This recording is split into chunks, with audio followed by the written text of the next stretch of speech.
বন্ধুরা আপনার সবাই ভালো আছেন। আজকে চলে এসেছি আমি একটা রান্না নিয়ে। দেখুন এখন তো শীতের সময়, এখন ইলিশ মাছ বেগুন ভীষণ ভালো লাগে খেতে। তো আজকে আমি ইলিশ মাছ আর বেগুন দিয়ে বড়ি দিয়ে রান্না করব।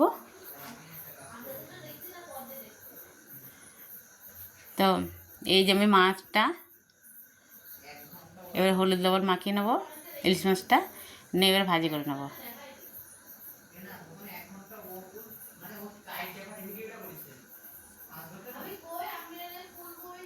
মাছগুলো সব ভাজি করে নেবো নিয়ে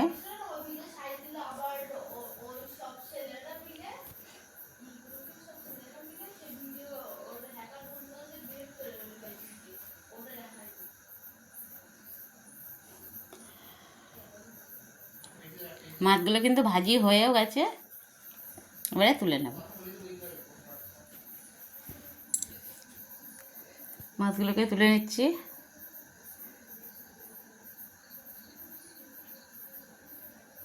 আর সরষের তেল দিয়ে করলে কিন্তু একটু গেঁজা হয় মাছটা। এই দেখুন, এবারে আমি জিরে ফোড়ন দিচ্ছি।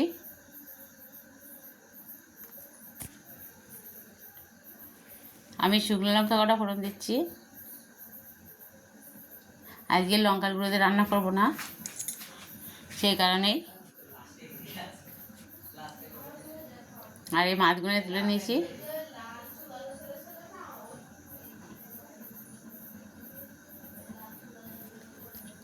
এবার আমি এখানে কিছুটা বড়ি ভেঙে ভেঙে নিয়েছি গুঁড়ো করে। বড়িগুলো আগে ভেজে নেবো বন্ধুরা, ভুলে গেছিলাম। তো আমি ওর মধ্যে দিয়ে বড়িগুলো ভাজা করে তুলে নিয়েছি। এবারে আমি আদা রসুন একসাথে পেস্ট করা আছে দিয়ে দিলাম।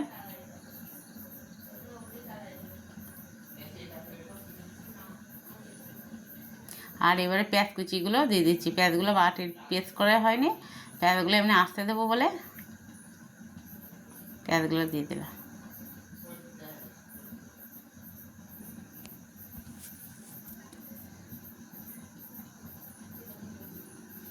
এবারে একটা টমেটো দিয়ে দিলাম।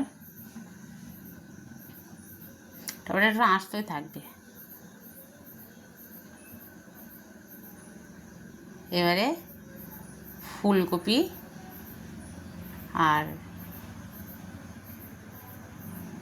ফুলকপি দিয়ে ইলিশ মাছ রান্না করছি বন্ধুরা। সরি, ভুলে গেছে, প্রথমে আমি বলেছিলাম ভুল করে বেগুন। বেগুন না বন্ধুরা, ফুলকপি দিয়ে রান্না করছি। ফুলকপি আলু ইলিশ মাছ। এবার হলুদ দিয়ে দিচ্ছি।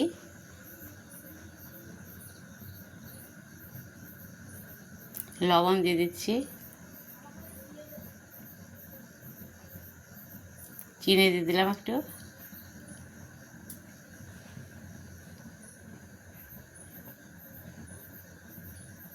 দিয়ে আর ফুলকপি আলুগুলো কিন্তু আমি সিদ্ধ করে নিয়েছি।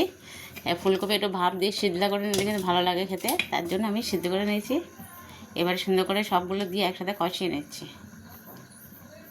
আর বড়িগুলো আমার ঘরে আর নেই, বড়ি ফুরিয়ে গেছে, আবার আনতে হবে। তার জন্য আমি ওই যে বড়িগুলো ছিল তা আমি ভেঙে নিয়ে ভাজি করে নিয়েছি। এবারে 4টে কাঁচা লঙ্কা আমি দিয়ে দিলাম চিড়ে। আর ওইদিকে শুকনো লঙ্কাটা আমি ফোড়ন দিয়ে দিয়েছি। আজকে লঙ্কার গুঁড়ো ছাড়াই রান্না করব। এবার জল দিয়ে দিচ্ছি পরিমাণ মতন। তারপরে যেখানে এগুলো সিদ্ধ আছে, তারপরে এগুলো ফুটবে, হবে, একটু ঝোল থাকবে।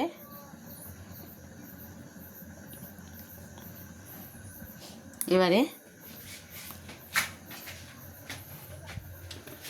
মাছগুলোকে দিয়ে দিচ্ছি।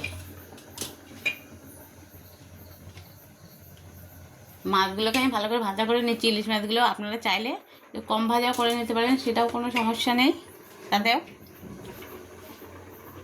এবার আমি বড়িগুলোকে দিয়ে দিচ্ছি। বড়িগুলো দিলে তরকারি খেতে একটা স্বাদ, গন্ধ, টেস্ট আলাদাই লাগে।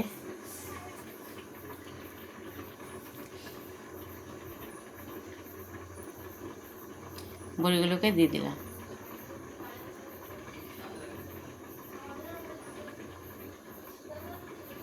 এবার দিয়ে হালকা একটু নাড়াচাড়া দিয়ে নিলাম।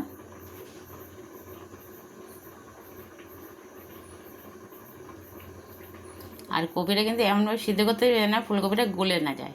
যদি গলে যায় ফুলকপিটা তাহলে একদম নাড়াচাড়া দিয়ে দিতে, যাতে গলে যায় তাহলে ভালো লাগে না তরকারিটা খেতে। সারা তরকারির ভিতরে কপি সিদ্ধটা বেশি হয়ে গেলে মানে ওই এমনভাবে আলুর সাথে ভাপ দিয়ে নিতে বেশি আলু ফুলকপিটা, তারপর নিয়ে কষে নিতে হবে। নিয়ে আমার কিন্তু এখানে মাছ তরকারি সব কিছু দিয়ে কিন্তু ফোটোটা আপনাদেরকে একটু দেখাচ্ছি। তো প্রথমে কেটে কেটে দেই আর এটা আপনাদেরকে দেখাচ্ছি। তো দেখুন আমার কিন্তু হয়ে এসেছে। এবার মশলাগুলো দিয়ে দেবো। এবার দিচ্ছি ধনের গুঁড়ো, এটা কিন্তু ভাজা মশলা, আর দিই জিরের গুঁড়ো। জিরে ধনে দিয়ে তারপর কিন্তু আমি নামিয়ে দিই।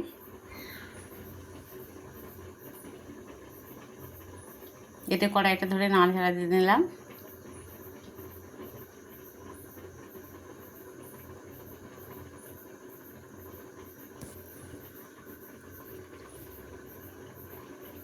এবারে তরকাটা হয়ে গেছে, নামিয়ে নেব।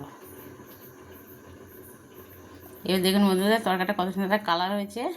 আজকে লঙ্কার গুঁড়ো ছাড়াই রান্না করা হয়েছে, লঙ্কা কেটে দিয়ে শুকনো লঙ্কার কাঁচা লঙ্কা দিয়ে। আর দেখুন ফুলকপিটা ইলিশ মাছ দিয়ে কত সুন্দর লাগছে দেখতে আর কত ভালো লাগছে, কত সুন্দর কালার এসেছে। তো আপনারা যদি অবশ্যই ভালো লেগে থাকে অবশ্যই লাইক করবেন, শেয়ার তো অবশ্যই করবেন। আর আমার একটা অনুরোধ রইল যে একটা লাইক তো দেবেন আর একটু আপনাদের বন্ধুবান্ধবের কাছে শেয়ার করে দেবেন বন্ধুরা প্লিজ। আমার এই